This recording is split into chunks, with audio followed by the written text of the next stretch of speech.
Karena ini bisa menjawab persoalan dari praktek pra-peradilan berulang yang tidak bertanggung jawab. Justru yang saya lebih concern adalah kalau pra-pid berulang ini dibiarkan dan menjadi praktek untuk bisa melepaskan pelaku-pelaku koruptor atau kejahatan serius karena bisa terbebas akibat masa penahanan pengadilan yang habis. Kalau mempersoalkan itu bukan pakai rumahnya pra-peradilan. Itu pakai rumahnya eksepsi. Ya memang saya melihat upaya-upaya yang dilakukan ini, pra-per secara berulang ini lebih kepada untuk mengulur-ngulur atau setidaknya menunjukkan ketakutan mereka memasuki pokok perkara. Dan dari zaman dulu juga, sebelum ada KUHP baru, dakwaan itu bisa diperbaiki. Boleh tanya semua praktisi hukum, boleh tanya semua dosen hukum. Kok hanya gara-gara kepentingan politik? Hukum yang begitu objektif, genuine ya, dan ajak Anda putar pemahamannya gitu ya.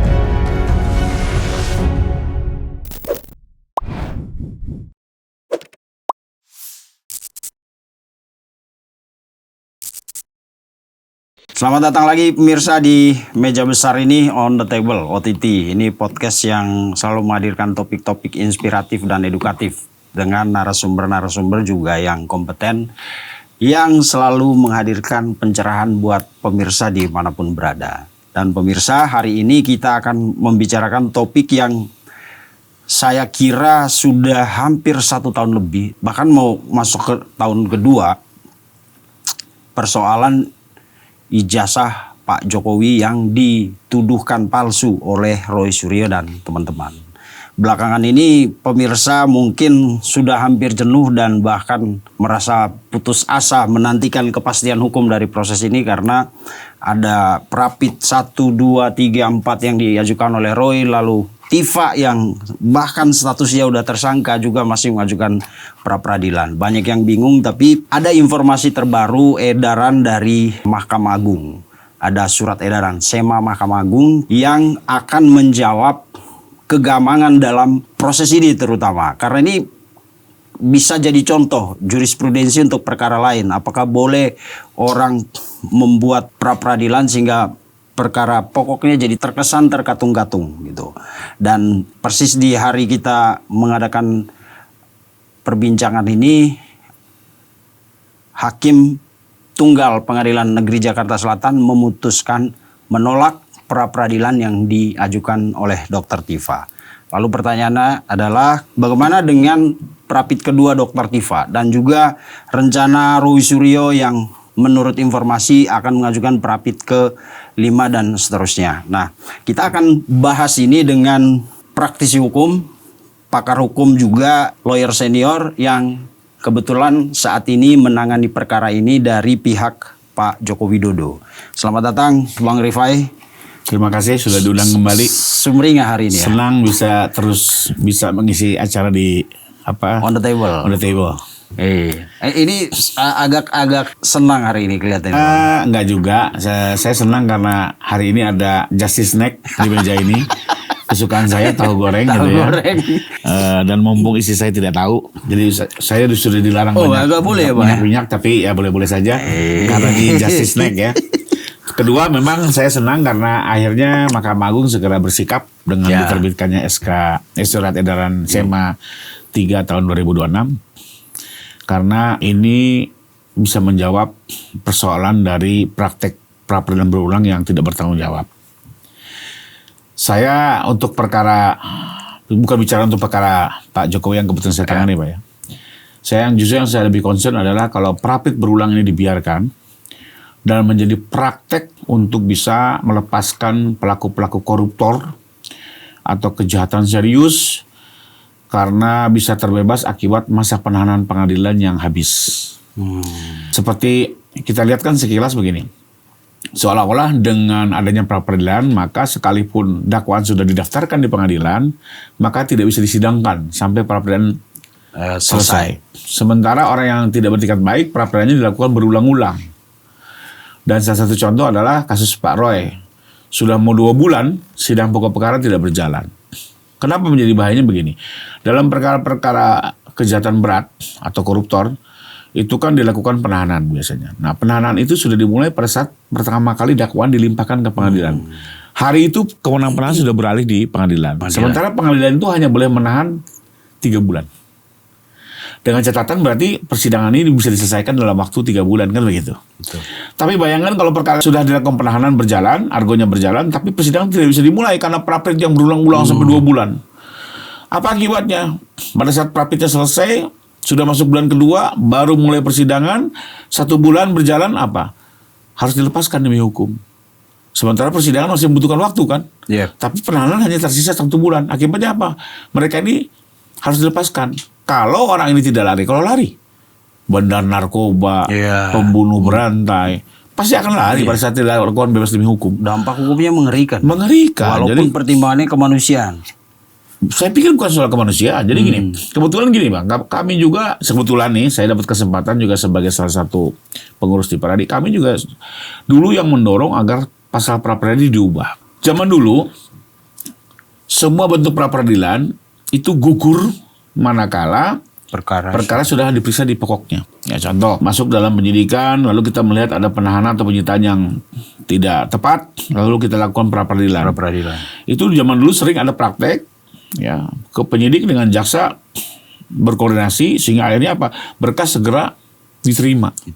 Akibatnya pra-peradilan sedang berjalan ini langsung gugur. Oke, zaman dulu akan langsung gugur. Ya. Nah, di satu sisi kami komplain waktu itu karena sering kita mewakili dari tersangka. Kita bilang bahwa ini kan sebenarnya ada persoalan keadilan yang harus dijawab dulu, terlepas dari pokok perkara. Dan ini juga harus diselesaikan. Misalnya terjadi penyitaan yang tidak sah, terjadi penahanan yang tidak sah. Kan harus diuji dulu gitu. Nah, tapi zaman dulu ya udah karena masuk pokok perkara gugur. Nanti semua persoalan itu bawa saja di pokok perkara. Lebih kurang begitu dulu filosofinya. Nah, waktu ada kemarin kesempatan berubah KUHP, kita dorong, ini nggak boleh seperti ini. Tetap harus diselesaikan. Bahkan pokok perkara ditunda dulu, gitu kan. Nah, tapi tetap spirit kami adalah kami menghormati atau memberi ruang pra-peradilan di tahap penyidikan dan penuntutan. Artinya, Anda masih boleh pra sampai dengan hari terakhir masa penuntutan. Once berkas sudah masuk ke pengadilan, ya nggak mungkin lagi dong kita menciptakan persidangan di tempat lain kan gitu. Tetap kita harus fokus di pokok perkara yang sudah masuk ke sidang. Jadi artinya pra-peradilan masih dimungkinkan sampai dengan masa terakhir kan setelah penyidikan, penuntutan, baru persidangan. Sampai dengan hari terakhir penuntutan. Pada saat dia masuk ke sidang, ya sudah tidak boleh lagi ada pra-per dong. Dan sebenarnya ini sudah diatur di pasal 163 ayat 1 huruf G. Sudah dinyatakan bahwa pra-peradilan itu bisa dilakukan secara berulang hingga tahap penuntutan. Tapi kenyataannya apa? Berkas sudah masuk ke pengadilan, tetap diajukan pra-peradilan. Ini yang jadi persoalan gitu ya. Dan akhirnya ini yang ditegaskan juga oleh SEMA. Artinya itu jadi di pasal 163 ayat 1 huruf G sudah dijelaskan. Hanya boleh berulang sehingga dengan tahap penuntutan. Sehingga di persidangan, kalau berkas sudah ke persidangan tidak ada ruang lagi. Kedua, kalau kita menggunakan juga pasal 160 ayat 3, di situ dijelaskan salah satu pra-peradilan adalah pengujian terhadap upaya paksa. Hanya bisa dilakukan oleh tersangka. Penggunaan kata tersangka itu kan jelas bahwa pada saat perkara ini belum masuk ke persidangan. Jadi dari 2 pasal itu sebenarnya sudah bisa dimaknai memang tidak terbuka pra-peradilan di tahap persidangan. Ya. Nah, dengan catatan, sekalipun sudah didaftarkan di pengadilan, tapi pra-peradilan yang sudah diajukan sejak tahap penyidikan dan penuntutan yang belum selesai, tetap harus diselesaikan dulu sampai vonis, sampai ada putusan, baru pokok perkara berjalan. Itu konsepnya. Dan itu yang sudah diatur. Nah, tapi kembali lagi, Bang, ini kan KUHP baru. Semua mencoba menafsirkan dengan perspektif masing-masing. Ibarat sebuah gelas ya Bang ya. Ini kan isinya sih gelas, tapi kalau kita melihatnya dari timur, barat, utara kan tentunya cara pandangnya berbeda.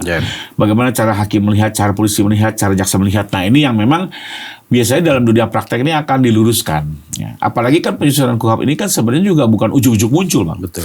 DPR dan pemerintah pun melibatkan seluruh Apgakum terkait. Termasuk kami dari Peradi pun juga diminta pandangannya. Makanya kami tahu itu filosofinya termasuk tujuan pasal itu gitu ya. Nah, tapi juga dalam praktek kan kembali lagi penegak hukum ini kan ada tingkat pusat, ada tingkat daerah. Jadi sekarang ini boleh dibilang semua pihak sejak uji coba.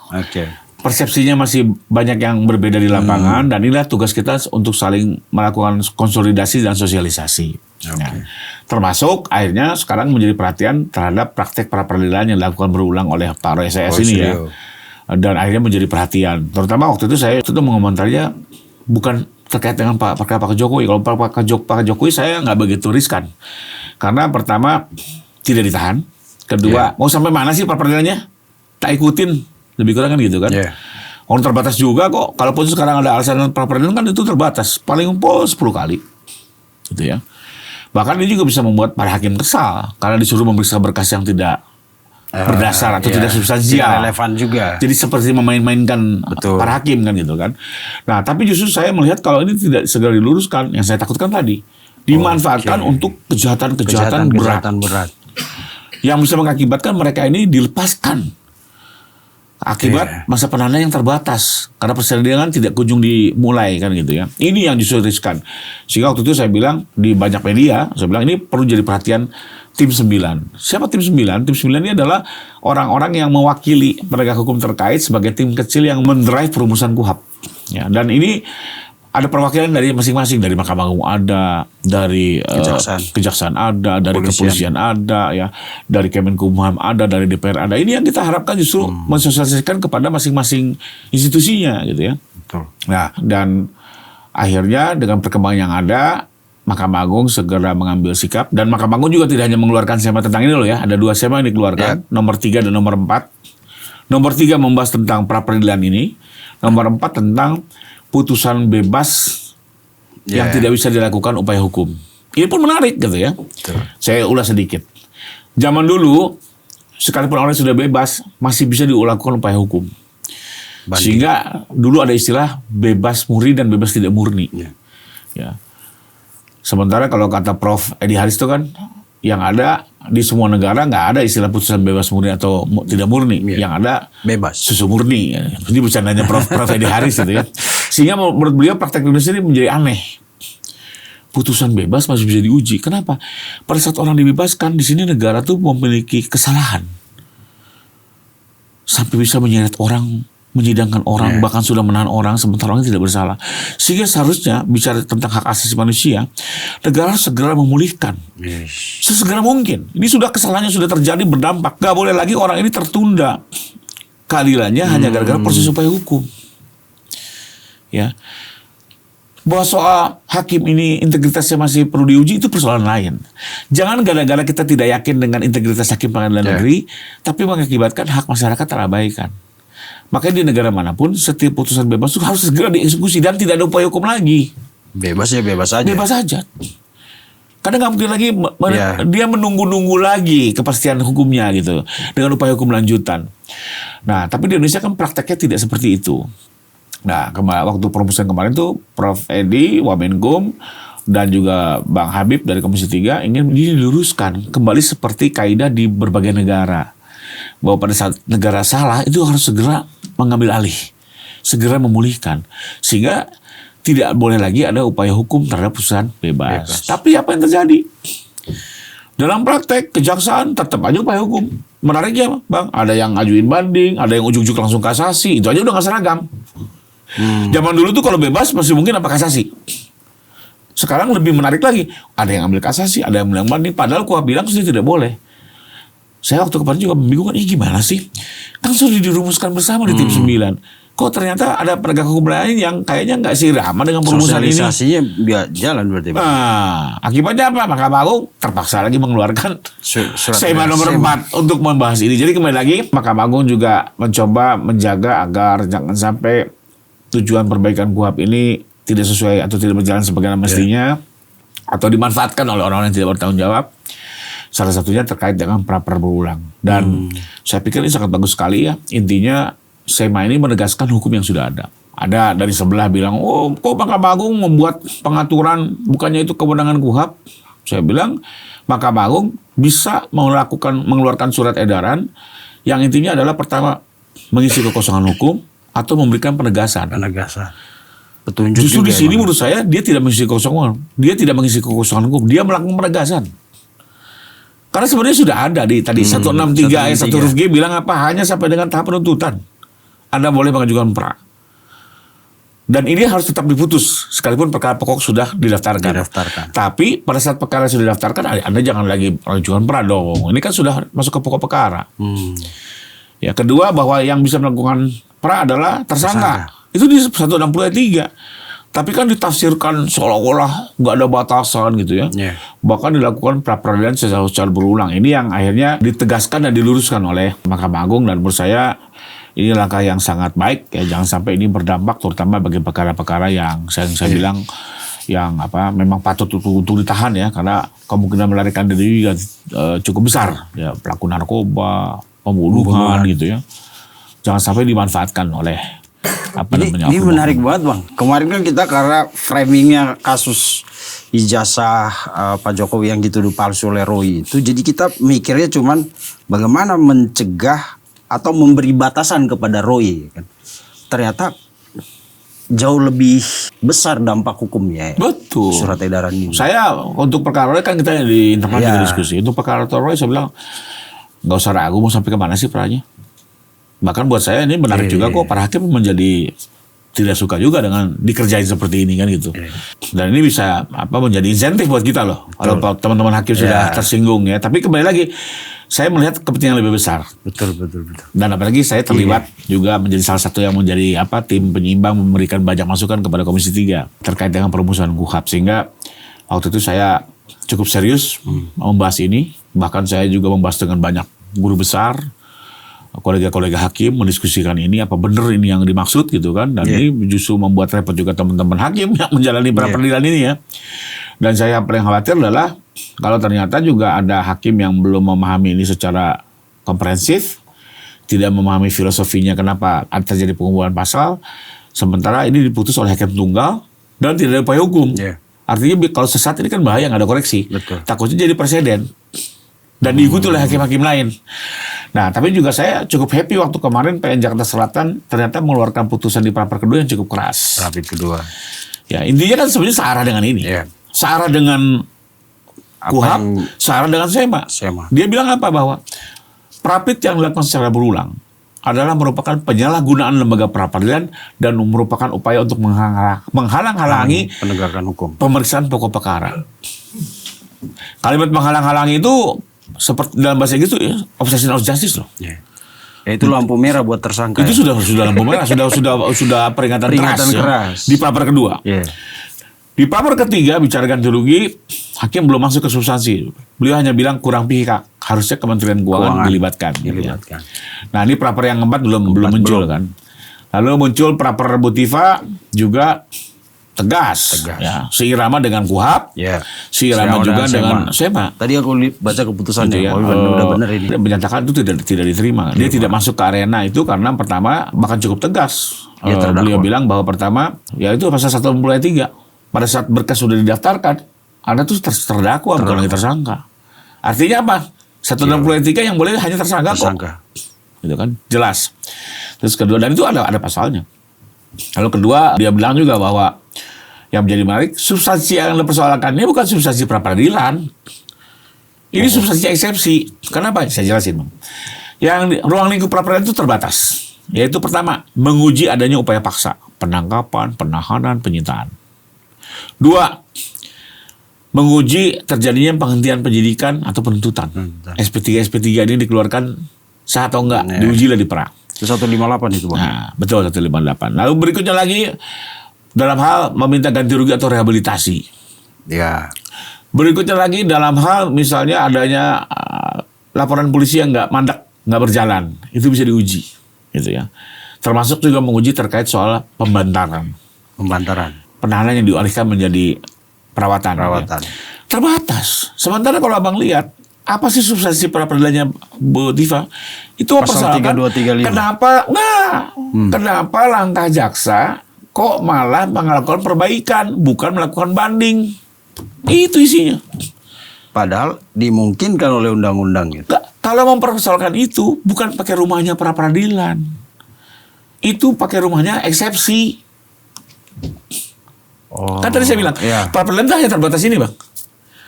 Pengujian sah tidaknya upaya paksa, penghentian penyidikan, ganti rugi. Sementara yang dipersoalkan beliau adalah upaya hukum yang dilakukan jaksa atas putusan sela. Yang menurut dia harusnya melakukan banding, tidak boleh memperbaiki dakwaan. berdasarkan pasal 57 ayat 4. Kalaupun itu dipersoalkan, itu kan nggak masuk dalam ranahnya pra peradilan.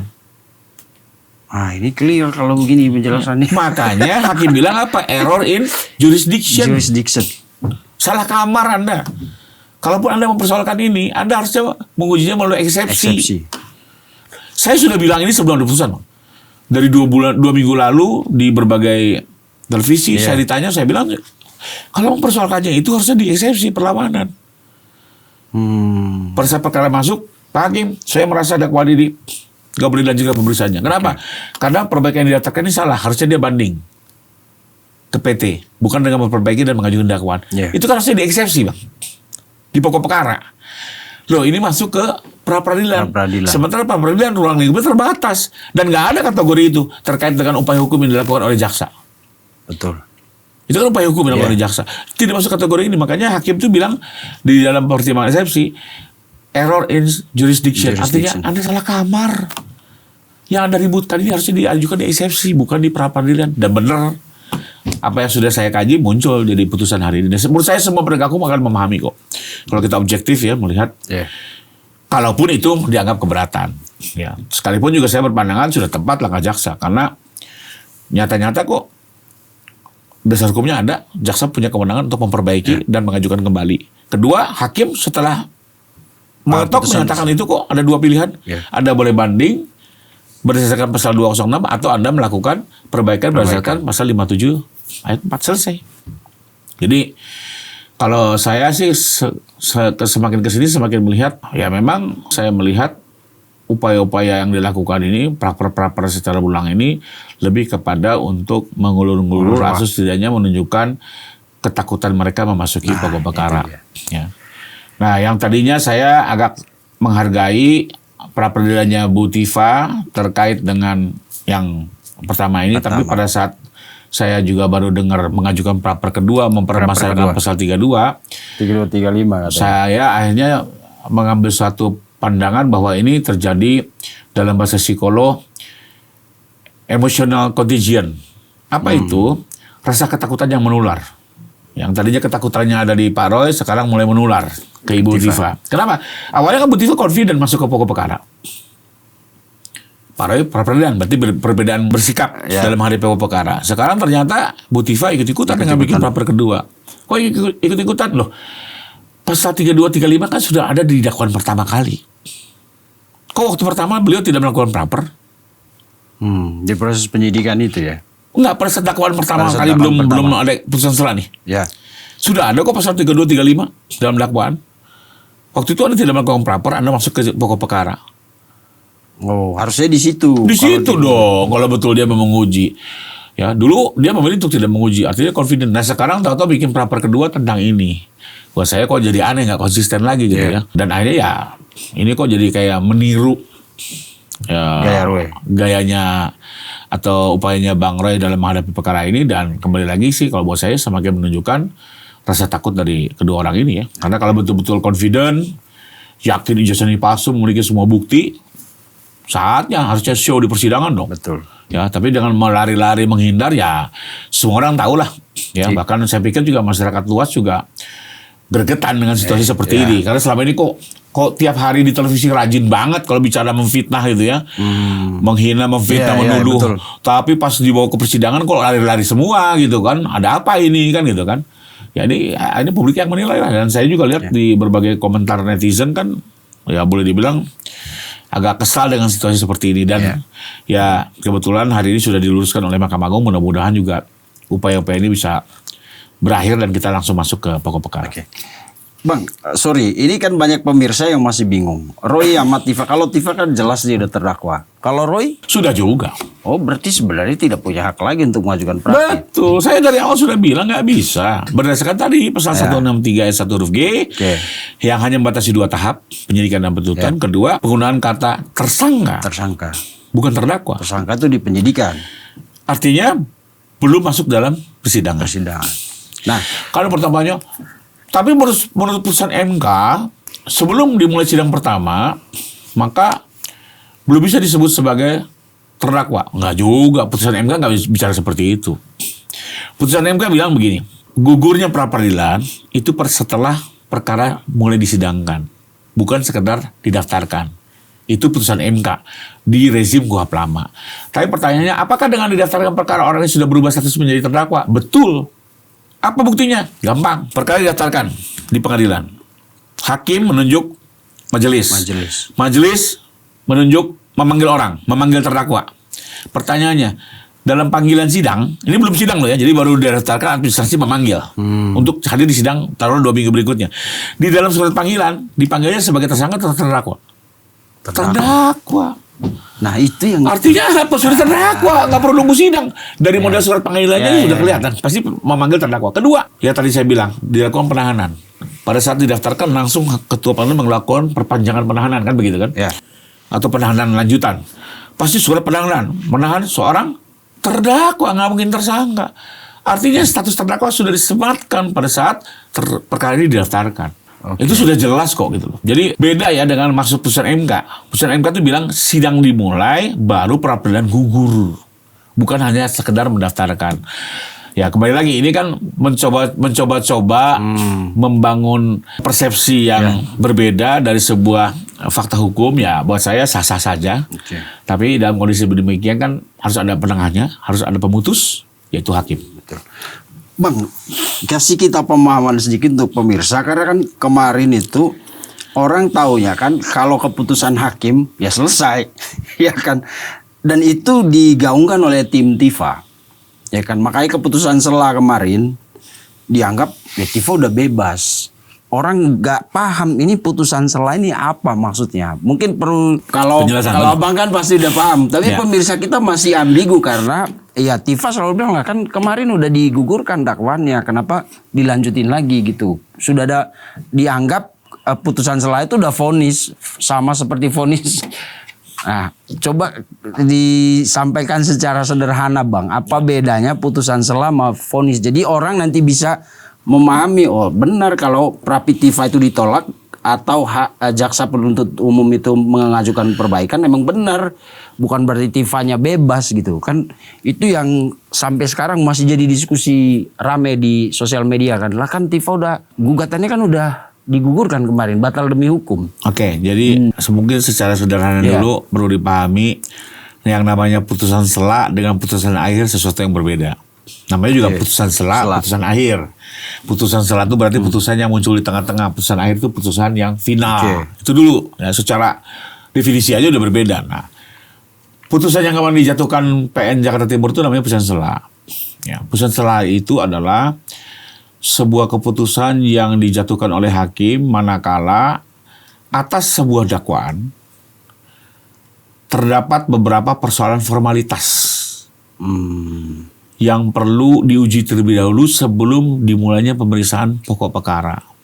Kenapa sih perlu ada forum itu? Gini Bang, perkara pidana selalu mulai dengan sebuah dakwaan. Ini dakwaan itu versi cerita jaksa selaku penuntut mewakili negara. Dakwaan ini menjadi dasar pemeriksaan sebuah perkara pidana sampai Mahkamah Agung. Di awal ceritanya selalu dari sini. Nah, dalam perumusan ini jangan sampai ada kekeliruan formal. Kenapa? Kalau terjadi kekeliruan formal, nanti mengakibatkan pemeriksaan ini menjadi keliru. Sehingga ada 2 forum pengujian. Forum pertama untuk menguji dari segi penyusunan dakwaannya dulu, ya. Kalau sudah benar, baru masuk ke pokok perkara. Nanti setelah pokok perkara berjalan, pemeriksaan semua, ada pembelaan semua, baru putusan akhir. Kalau ini udah membahas bersalah tidak bersalahnya si terdakwa. Nah, tapi sebelum ke situ, sebelum terlalu jauh, maka ada forum namanya eksepsi. Ya, di mana terdakwa atau penasihat hukumnya bisa mengajukan keberatan terhadap formalitas dakwaan, hanya formalitas. Ya. Tapi formalitas ini memang ada unsur-unsur penting, Bang. Contoh, identitas jangan sampai salah. Iya dong, namanya Tony Abdul. Tertulis Tommy Jaya. Jalan pemeriksaan divonis plok, orangnya berbeda, masalah kan itu. Masalah dong. Pelaku sebenarnya nggak bisa dipenjara, ditunjukin akte kelahiran nama berbeda, sementara akhirnya ini menyasar orang lain kan gitu. Contoh ya, soal nama berbeda, identitas. Kedua, di sini harus ada penguraian mengenai pasal-pasal apa aja yang didakwaan, karena ini menjadi dasar pemeriksaan. Gak bisa dalam perjalanan pasalnya berubah-ubah. Lalu dia punya alat bukti apa aja? Dari sini udah tergambar semua. Saksi-saksi, bukti surat, apa segala macam. Jadi sebelum masuk ini dulu diperbaiki dulu, diuji dulu. Diuji. Agar tidak salah. Nah, pertanyaannya kalau ternyata betul ditemukan adanya kesalahan dalam formalitas, maka apa yang terjadi? Bisa diperbaiki dong. Sekarang nggak mungkin dong, Bang. Oke. Gara-gara formalitas surat susunan yang dibuat oleh jaksa lalu tersangka pembunuh dibebaskan. Logis nggak? Nggak logis lah, nggak ada ceritanya. Dari zaman dulu pun nggak usah ngomong kuhap baru. Putusan setelah itu tidak menjawab soal bersalah tidak bersalahnya orang. Hanya kesempatan untuk memperbaiki model dakwaan. Dan dari zaman dulu juga sebelum ada kuhap baru, dakwaan itu bisa diperbaiki. Boleh tanya semua praktisi hukum, boleh tanya semua dosen hukum. Sebelum ngomong ada dakwaan, sebelum ada pasal 57 ayat 4 kuhap hari ini, 75 ayat 4 sorry, dari dulu juga namanya dakwaan bisa diperbaiki. Manakala dinyatakan batal demi hukum. Kenapa? Karena lagi dia itu hanya formalitas soal susunan dakwaan. Nggak mungkin dong hanya gara-gara salah mencantumkan nama atau agama atau tanggal lahir, maka seorang koruptor dibebaskan. Kan nggak masuk akal. Dia baru dibebaskan kalau sudah memasuki pemeriksaan pokok perkara dan dari seluruh alat bukti yang diuji ternyata orangnya tidak bersalah. Baru di putusan akhir dia bebas. Ini baru clear, Bang, karena biar paham dulu ya. Iya. Makanya kan kita lihat sidang ini belum memeriksa siapa-siapa.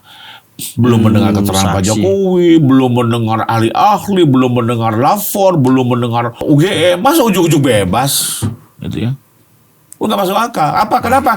Karena sekedar membahas formalitas atau surat susunan surat dakwaan. Tapi memang di semua negara ini harus ada pengujian awal dulu. Karena jangan sampai pemeriksaan dulu berjalan jauh dari format awalnya udah salah. Dan kesalahan ini adalah tanggung jawab jaksa. Ya, nggak mungkin gara-gara kesalahan jaksa di sini dibebaskan pelaku. Itu sesuatu yang berbeda. Siap. Udah paham nggak? Berarti emang dakwaan ini jadi fondasi untuk semua pemeriksaan ke depan. Dan kemarin ditemukan ada kesalahan dalam pencantuman pasal. Itu juga nggak begitu fatal kok gitu ya. Artinya harusnya kan memilih gunain kuhap lama, kuhap baru. Sesuai asas lex favoreo. Udah diatur tuh, Bang. Manakala sebuah perkara sedang berjalan pemeriksaannya, lalu terjadi perubahan undang-undang yang mendakwanya, maka gunakanlah ketentuan yang paling meringankan. Nah, cari yang meringankan yang mana? Meringankan sebenarnya kuhap lama. Nah, tapi ini digunakan dua-duanya menjadi ambigu kan. Nah, makanya ya karena ini juga bukan sesuatu yang prinsip, makanya hakim bilang sudah deh, kau perbaiki dulu sebelum kita lanjut ke sana nanti jadi pusing kita membahas perkaranya karena kau gunakan pasal yang ambigu kan gitu kan. Dan dari zaman dulu juga semua dakwaan yang batal demi hukum bisa dikoreksi, bisa diperbaiki. Dari zaman dulu lah.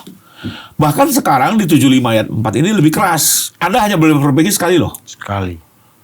Kalau masih juga Anda memperbaiki tapi masih salah juga, jangan nyesel ya. Nanti dakwaan ini bisa gugur di perkara pokok akhir. Karena dianggap lemah kan. Zaman dulu bisa berulang-ulang. Gak ada batas aja di kuhap lama. Sekarang dikasih warning. Berarti harusnya kemarin Tifa kalau dia jeli, udah lanjut aja lah. Kan tahu nih banyak celah. Betul. Sampai di perkara pokok. Karena dalam banyak perkara kita tidak perlu eksepsi. Kita menikmati apalagi kalau misalnya kita tahu kita banyak menikmati kesalahan yang dilakukan oleh jaksa. Dan kita eksploitasi untuk di putusan akhir. Saya buka aja, Bang. Itu kadang bagian dari strategi. Kita melihat dulu, ini perlu dipersoalkan sekarang atau jangan. Kalau sekarang apa terjadi? Dakwaan semakin disempurnakan. Makanya saya sering bilang, nggak apa-apa, perbaiki aja sempurnakannya. Semakin sempurna dakwaan, semakin sempurna juga pemeriksaan pokok perkara. Iya kan? Logikanya kan gitu kan. Nah, lalu dibilang, jaksa harusnya banding. Kalau buat saya sih, semua praktisi hukum zaman dulu juga tahu kok dakwaan bisa diperbaiki. Gitu ya. Lalu kedua, hakim sudah menjelaskan kok dalam sidang. Ada dua pilihan. Anda banding atau Anda korek, perbaiki, selesai. Jaksa memilih perbaiki. Jadi buat saya bukan ini blunder sebenarnya eksepsi kemarin itu ya. Enggak, eksepsi yang mana nih? Yang dikabulkan enggak tepat, boleh saja. Boleh saja itu ya. Maksud saya soal blunder enggak blunder gini, tergantung strategi advokat dalam membela perkaranya. Apakah mau dimainkan di eksepsi atau justru dimanfaatkan di perkara pokok. Sidang pokok. Itu silakan dengan strategi masing-masing, dengan hitungan masing-masing. Tapi kan dengan eksepsi itu akhirnya dia beri petunjuk nih. Malah perlu diperbaiki. Ya itu kan pilihan-pilihan dari kalau kesalahan-kesalahan itu kemarin dibiarkan aja baru kalau orang pasar bilang dihajar nanti dalam banyak perkara kadang kami juga nggak perlu mengajukan eksepsi untuk bisa mengeksploitasi kesalahan jaksa. Tapi ya udahlah, ini kan sudah diambil keputusan itu kan. Dan juga kita nggak tahu ya, dengan sudah diperbaiki dakwaan apakah masih eksepsi atau tidak, kita nggak tahu. Oh, bahkan dakwaan ulang itu bisa dieksepsi lagi. Bisa dieksepsi lagi. Cuma sekarang diatur bahwa eksepsi itu tidak boleh lagi diputus dalam putusan sela. Oh, nanti Langsung dilanjutkan putusan di akhir. Itu yang berbeda dengan kuhap lama. Tapi dari zaman dulu namanya dakwaan batal demi hukum bisa diperbaiki. Boleh tanya semua pakar, semua praktisi. Ya. Jadi menjadi aneh juga kalau bukan sekarang hal baru ujuk-ujuk, ini ya. bukan hal baru. Ya ini lah, mohon maaf ya. Kadang kalau pengacara saya paham lah mempersepsikan hukum sesuai kepentingan pembelanya. Tapi yang saya kadang sedih bang, mohon maaf. Ada tokoh-tokoh hukum ya. Ya. Yang sebenarnya selama ini juga saya respect gitu ya, tapi kok pendapatnya kok jadi miring-miring, berbeda dengan yang seharusnya ya. Mungkin ini ada kepentingan politik atau apa, saya juga nggak bisa ngomong ya, tapi saya sedih juga gitu ya, kok hanya gara-gara kepentingan politik hukum yang begitu objektif, genuine ya, dan ajak Anda putar pemahamannya gitu ya. Kadang kalau buat saya kan lebih bagus edukasi publik ya, kita sedang membangun negara hukum ya, membangun budaya hukum. Tapi kalau dibuat dipelintir-pelintir kalian sadang saya ya, tapi saya paham lah ya, mungkin ada kepentingan-kepentingan, tapi ya saya akhirnya jadi gak respect. Oke, jadi Bang, kalau ini kan sudah ditegaskan di SEMA, kalau kemudian Roy dan Tifa masih mengajukan prapit itu kan di poin 3 itu tetap diterima, diregistrasi, disidangkan, tapi putusannya akan ditolak. Oke, tidak diterima. Jadi gini, kalau di SEMA ini kan ditegaskan, ya pertama di butir 1, kalau Anda mengajukan pra peradilan, maka pokok perkara tidak akan dimulai pemeriksaannya sepanjang putusan pra peradilan belum diketok. Ya. 2, tapi ya, pra peradilan itu tidak bisa kalau diajukan pada saat pokok perkara sudah dilimpahkan, maka pra peradilan tersebut tidak menghambat pemeriksaan pokok perkara. Dalam arti dua-duanya berjalan. Oke. Sidangnya bisa berjalan paralel. Ya. Artinya apa? Tujuan pra untuk menghambat pokok perkara tidak berhasil di situ kan. Ya. Nah, yang ketiga, ini agak keras. Kalau Anda masih ngoyo mendaftarkan di pokok perkara, siap-siap putusannya tidak dapat diterima. Kembali lagi ke 163 ayat 1 huruf G tadi. Betul. Yang 3 ini. Penuntutan. Yang kedua ini sebenarnya juga saya bilang agak melunakkan maksud undang-undang. Karena kalau saya, pada saat Anda tidak ada ruang, Anda masih pra, maka apa tidak perlu sidang kalau saya? Langsung keluar penetapan menggugurkan. Ngapain sidang, Bang? Sudah bukan forumnya kok. Prinsip sidang. Nggak perlu putusan. Kasihan waktu hakim terbuang. Betul. Keluarkan penetapan aja. Ketua PN yang tanda tangan. Menimbang Anda mengajukannya setelah perkara didaftarkan, menimbang ketentuan pasal segini, dengan demikian gugatan ini kami gugurkan. Udah selesai. Iya, jadi makan waktu. Tapi kan ini sekarang Mahkamah Agung mencoba tetap membuka akses to justice, mendengar keluhan. Sekalipun ujung-ujungnya apa? Tidak dapat diterima juga putusannya. Cuma kasihan kan dengan kesibukan hakim-hakim Jakarta, kota-kota besar ya, meladeni praper seperti ini yang sebenarnya ujungnya juga NO. Tapi ini mungkin bentuk jalan tengah kebaikan Mahkamah Agung ya, untuk tetap mengakomodir orang-orang yang mengajukan upaya hukum. Sekalipun kalau kita lihat kan akhirnya kan udah jelas bukan ruangnya gitu ya. Sehingga tetap harus disidangkan. Karena kan tetap disidangkan, cuma tidak menghambat pokok perkara. Jadi menjawab pertanyaan Abang, kalaupun Bang Roy ingin mengajukan praper sampai 25, silakan saja, pokok perkara tetap jalan. Kita tinggal tunggu segera PN Jakarta Timur melakukan panggilan sidang. Oke. Berarti sudah pastilah ini akan cepat atau lambat, bahkan dalam waktu dekat mungkin udah masuk harus, ke karena gini, pokok perkara. Yang menarik adalah, ini kan perkara sama-sama disidangkan di PN Jakarta Timur. Tapi sudah terjadi perbedaan perlakuan. Di perkara Roy, sampai hari ini hakim pokok perkara tidak memanggil sidang. Padahal perkaranya sudah didaftarkan. Di perkara Tifa, sekalipun ada praper, hakim tetap memanggil sidang. Kan kemarin kita lihat kan? Memanggil, dan beliau tidak datang alias manggil. Tapi dibuka pokok perkara. Sama-sama hakim PN Timur, sama-sama yang menyidangkan pokok perkara. Beda. Tapi di perkara Roy, dia belum membuka sidang pokok perkara. Di perkara Bu Tifa, dia membuka pokok perkara. Padahal dua-duanya mengajukan pra peradilan. Ini menjadi menarik. Artinya sudah ada pergeseran pemahaman hakim PN Selatan di pokok perkara. Tapi dengan SEMA ini harusnya segera pengadilan ini dilempar dan kemungkinan sidangnya akan berjalan bersamaan. Dengan begini ya, tidak lagi ada jeda waktu. Tadinya kan salah satu yang saya curigai juga, kenapa sih Pak Roy terus melakukan pra peradilan sementara Bu Tifa confident maju? Oh, ini jangan-jangan ada jeda waktu nih. Sehingga nanti bisa dieksploitir. Strategi pembelaan yang kurang sempurna di perkara Bu Tifa akan disempurnakan di perkara Pak Roy sebagai perkara yang di belakang kan begitu kan. Tapi dengan begini ada kemungkinan akan going bersama nih. Ternyata emang kalau dari kita malah oh ini sengaja biar bareng aja sidangnya gitu. Enggak, tergantung hakimnya nanti ya. Apakah merasa direpokan atau tidak. Tapi kan kembali lagi kan soal penentuan jadwal sidang segala macam kan hakim punya Tapi kewenangan. menarik juga itu Bang, kok Roy belum? Padahal kalau di 3 poin SEMA ini kan, surat edaran Mahkamah Agung yang baru ini kan harusnya PRAP itu tuh tidak menghalangi pemeriksaan pokok perkara. Betul. Bahkan sebelum ini yang saya bilang, di perkara Butiva kok jalan terus pokok perkaranya. Kan Roy sama Butiva sama-sama pra. Sama-sama praper loh. Yang Butiva perkara pokoknya jalan. Kan kemarin dibuka sidang yang beliau nggak datang, mangkir. Kenapa begitu Bang? Saya nggak bisa jawab. Padahal ini sama-sama di PN Timur, sama-sama menyidangkan perkara yang sama. Tapi ya mungkin dengan adanya SEMA ini akhirnya bisa satu persepsi. Karena kembali lagi kan masyarakat juga memperhatikan perkara ini. Ya, betul. Perbedaan perlakuan ini kan juga menjadi pertanyaan. Ya. Saya juga nggak bisa menjawab. Tapi faktanya terjadi perbedaan perlakuan ya, kita sepakat itu kan. Iya. Nah, mudah-mudahan dengan adanya SEMA ini biar sama-sama berjalan gitu ya. Bahwa para yang masih semangat untuk pelapor ya silakan aja. Tapi pokok perkara juga jalan. Oke, berarti bisa berjalan paralel seperti Abang Betul. bilang. Nah, artinya seperti tadi kita bilang cepat atau lambat dan bahkan dalam waktu yang tidak lama lagi sidang pokok perkara itu akan digelar. Lalu kemudian nanti kan muncul lagi narasi ini. Pak Jokowi datang apa enggak? Ya. Narasi yang dari bahkan sejak awal penelitian itu sudah digaung-gaungkan. Kalau ini sudah berulang-ulang, tidak hanya disampaikan oleh saya, tapi juga oleh Pak Jokowi secara langsung bahwa beliau akan hadir. Karena pertama, beliau yang punya kepentingan di perkara ini sebagai pelapor kan. Ya orang yang melapor kan orang yang punya kepentingan lah. Gitu kan. Tentunya beliau ingin sekali bisa menyampaikan semua keluh kesahnya di perkara ini. Bagaimana rasa ketidakadilan yang beliau rasakan. Bagaimana menjadi korban fitnah dan pencemaran selama ini. Ini kan perlu juga dijelaskan. Kadang begini Bang, mungkin buat abang atau masyarakat lain jasa adalah sesuatu hal yang nggak begitu penting. Tapi kan tiap orang kan tidak selalu ukuran bajunya sama. Betul. Nah untuk Pak Jokowi sendiri saya pernah mendengar dan saya terus mengingat bahwa buat beliau juga ijazah ini juga sesuatu yang cukup penting terkait dengan sejarah hidupnya Bang.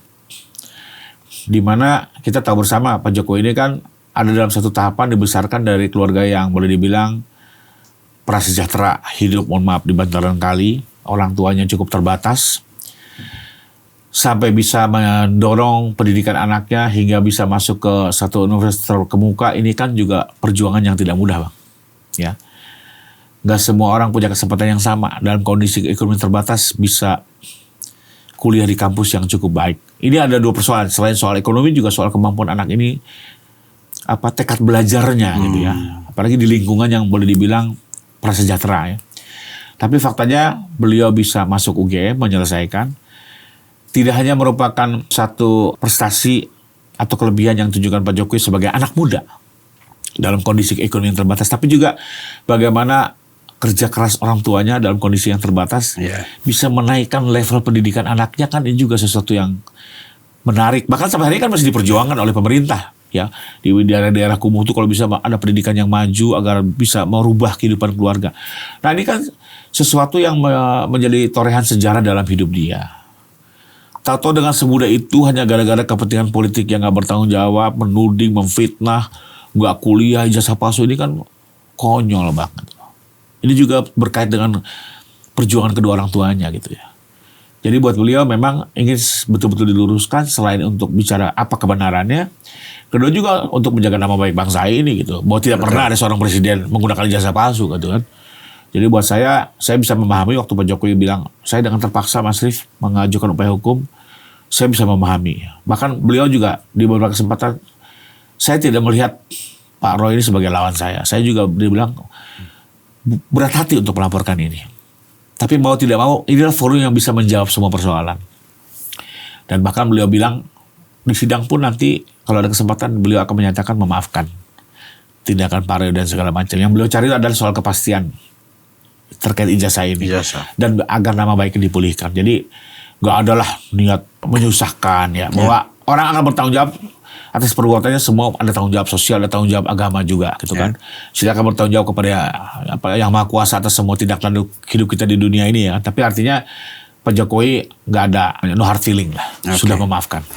Satu lagi terakhir Bang. Ya. Sidang itu nanti akan menjadi sidang pembuktian ijazah Pak Jokowi atau sidang pencemaran nama baik.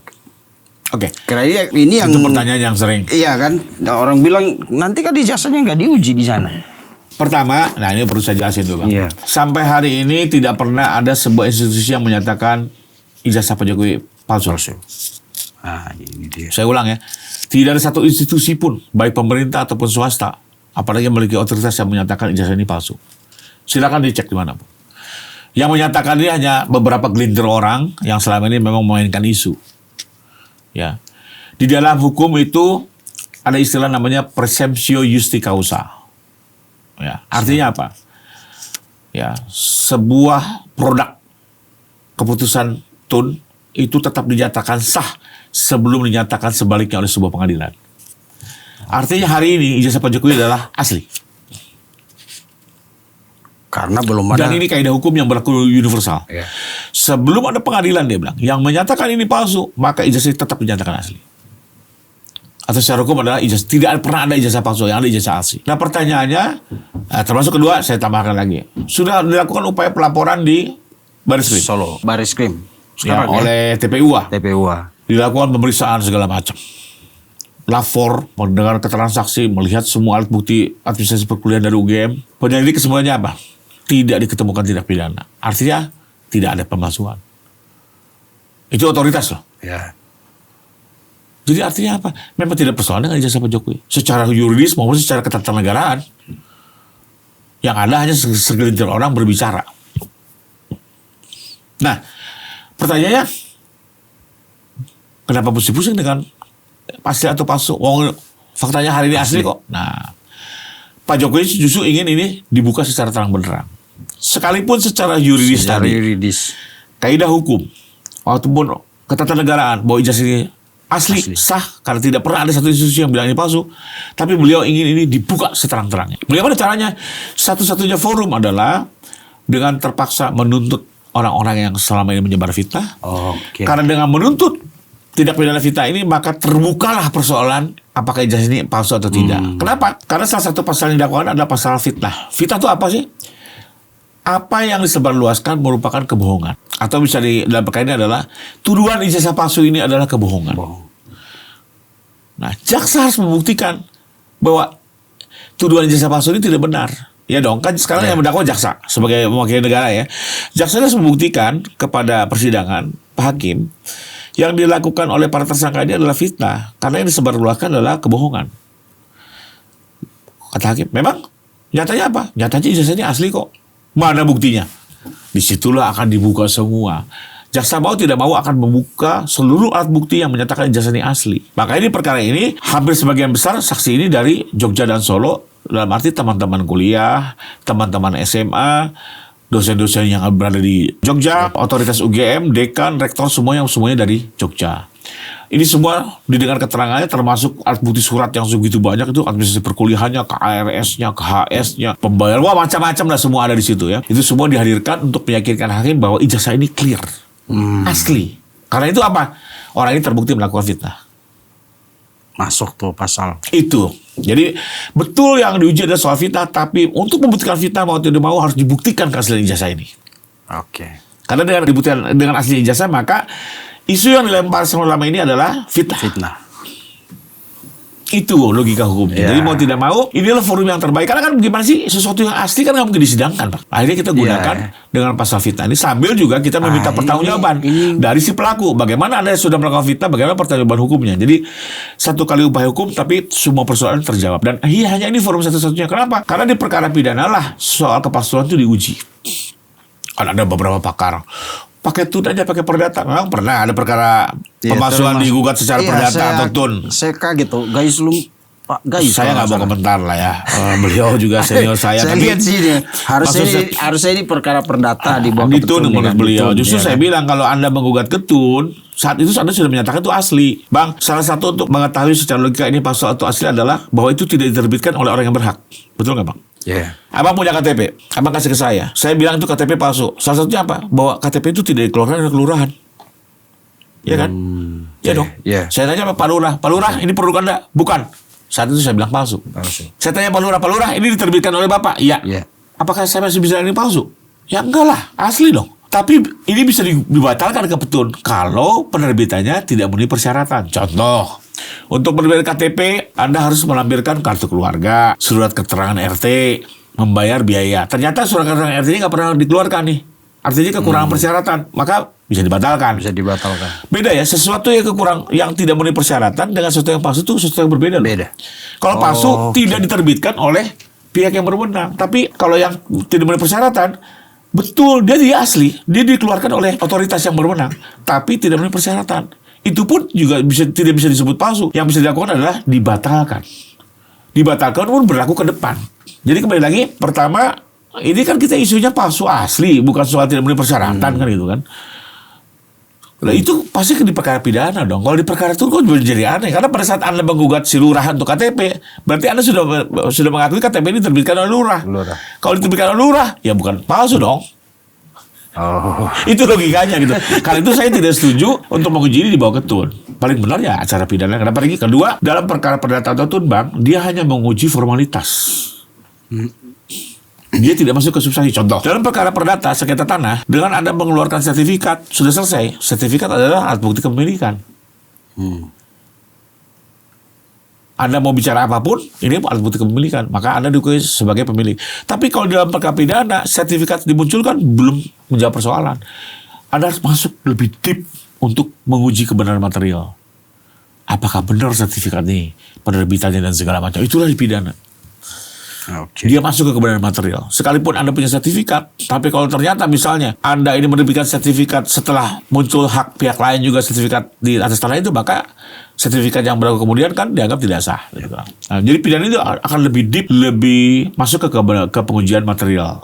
Dan menurut saya ini paling bagus lah. Jadi semua versi bisa mengajukan bukti, akan dinilai oleh hakim, publik juga bisa menyaksikan, nanti akan diambil sebuah keputusan yang bisa dipertanggungjawabkan di muka publik. Saya pikir clear sekali udah ini ya, Bang. Ya mudah-mudahan. Iya, sangat memang clear. Tugas kita juga untuk bisa menjelaskan agar masyarakat bisa memahaminya secara komprehensif ya. Kita harapkan Kak, karena terlalu banyak persepsi yang persoalannya gini Bang, yang mengeluarkan persepsi itu adalah bukan orang biasa. Orang-orang yang selama ini juga jadi panutan banyak orang kan. Betul. Ya, seperti Bang Rifai bilang tadi, ya mereka kemudian mungkin memelintir sedikit, ada celah untuk dipelintir hukum itu, ditopang dengan narasi dan logika mereka yang memang terlatih untuk itu. Kan beda kalau orang bawah susah, lu mau bohong soal beginian kan, mereka nggak punya kapasitas untuk itu kan. Tapi yang terjadi itu kan orang-orang pinter yang mereka punya topangan rasional, logika yang kuat. Jadi itu bisa mempengaruhi pendapat publik. Tapi dengan penjelasan ini, apalagi dengan sema yang menurut saya ini siapapun akan paham tentang apa yang sedang terjadi sekarang. Jadi ya kita terima kasih banget sama Bang Rifai sudah sama-sama. Makasih menghadirkan penjelasan, terutama yang saya masih bingung Bang soal putusan sela kemarin. Dan itu saya pikir distraksinya luar biasa di masyarakat bawah. Karena kan hakim yang memutuskan udah batal kemarin. Kok masih digugat lagi kan? Padahal ya kalau dari penjelasan Abang tadi kan jelas. Oh ternyata ini ujiannya diuji formalitasnya. Formalitas dakwaannya. Kalau udah dakwaan hanya ini yang dipersoalkan. Format susunan strukturnya. Jadi dan sesuatu yang keliru boleh diperbaiki kan? Namanya juga surat. Bisa. Itu logika aja. Jadi mudah-mudahan nanti gak ada lagi narasi bahwa Tifa dizolimi udah bebas kok diinin lagi. Enggak. Proses hukum itu ya seperti ini. Dan saya pikir penjelasan Bang Rifaidi sangat bisa diterima, masuk ke semua lapisan. Karena kita menjelaskannya dengan sangat sederhana. Kalau enggak juga ya ada upaya obstruction of justice. Harus kita akui itu. Ya, mudah-mudahan bisa membantu paling tidak masyarakat yang masih objektif atau ingin menelusuri ini secara komprehensif, secara objektif ya. Ini mungkin bisa menjadi salah satu bahan masukan ya. Betul. Tapi kembali lagi kan, ini kan masyarakat juga ada like dislike. Ya. Ada juga visi politiknya masing-masing ya. Kalau itu susah ya. Betul. Saya hanya lebih kepada edukasi hukumnya. Ya. Lagi-lagi Bang, saya bukan orang politik. Saya betul-betul profesional. Saya murni sebagai advokat yang menangani perkara Pak Jokowi. Saya tidak ada afiliasi politik apapun gitu ya. Jadi saya hanya mau membahas ini secara hukum, terlebih saya berharap ini bisa terbangun juga budaya hukum dalam masyarakat dengan persepsi hukum yang benar, yang tepat. Itu buat saya misi lebih penting. Seperti kayak tadi ya, terkait dengan pra berulang, saya lebih pentingnya jangan sampai ada pelaku tipikor menikmati itu gitu loh. Tapi soal perkara ini sih ya itu ada cara penyelesaiannya lah. Kami punya strategi sendiri. Tapi once ini bisa disalahgunakan ya saya harus bicara lebih keras lagi. Oke, terima kasih Bang Sama-sama, Rifai. Pemirsa, itulah obrolan dengan Bang Rifai tadi. Mudah-mudahan ya kita bisa menerima dengan pikiran yang murni. Tinggalkan dulu pro kontra dan lain-lain karena ini menyangkut pendidikan hukum. Dan jangan lupa setiap orang bisa menghadapi persoalan yang sama. Dan penjelasan seperti ini tuh bisa membuka pikiran kita untuk melakukan tindakan hukum yang tepat ketika sesuatu persoalan yang sama menimpa kita gitu. Jadi ini urusan Roy dengan Pak Jokowi dengan Tifa ya kita ambil pelajarannya, ilmu hukumnya dan ya yang hadir di sini kalau kita bicara hukum ya rata-rata kita undang sosok yang menurut kita walaupun dia ada di dalam persoalan yang perkara itu tapi kalau bicara tentang hukum kita percaya mereka menyampaikan sesuatu yang objektif. Jadi ambil hikmahnya, timba ilmunya, jadikan pelajaran dan bekal untuk kita. Setidaknya kalau ada tadi seperti saya bilang, kalau ada perkara yang sama menimpa kita, kita jadi tahu oh nggak boleh lakuin ini, nggak boleh lakuin ini. Karena di KUHP baru banyak sekali peluang yang diberikan kepada tersangka. Tapi jangan lupa hakim itu juga manusia. Yang kalau dia ngerasa kok ini orang iseng banget, nah itu nanti akan jadi pertimbangan yang memberatkan. Itu ada di keputusan akhir. Jadi kalau hakim ya karena undang-undang memungkinkan dia tidak akan menolak, tapi dia kan manusia juga, kalau tiap minggu dia diprapit pusing juga. Dan bisa jadi penilaian satu lagi Bang, hakim bisa melihat juga ini soal betul ini dilakukan berulang terus sebagai upaya untuk merintangi dan ada satu dampak yang perlu diperhitungkan, hakim bisa mengeluarkan kewenangan penahanan loh Bang.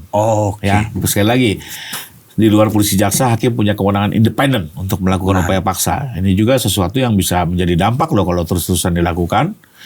Ya mungkin di polisi di jaksa dilakukan penahanan, tapi bisa hakim melihat kok ini, apalagi mohon maaf ya kemarin sudah juga ada yang manggil. Ya ini juga sesuatu yang akan bisa dipertimbangkan oleh hakim. Ini kembali lagi, kalau saya sendiri sangat berharap tidak terlakukan penahanan. Kenapa?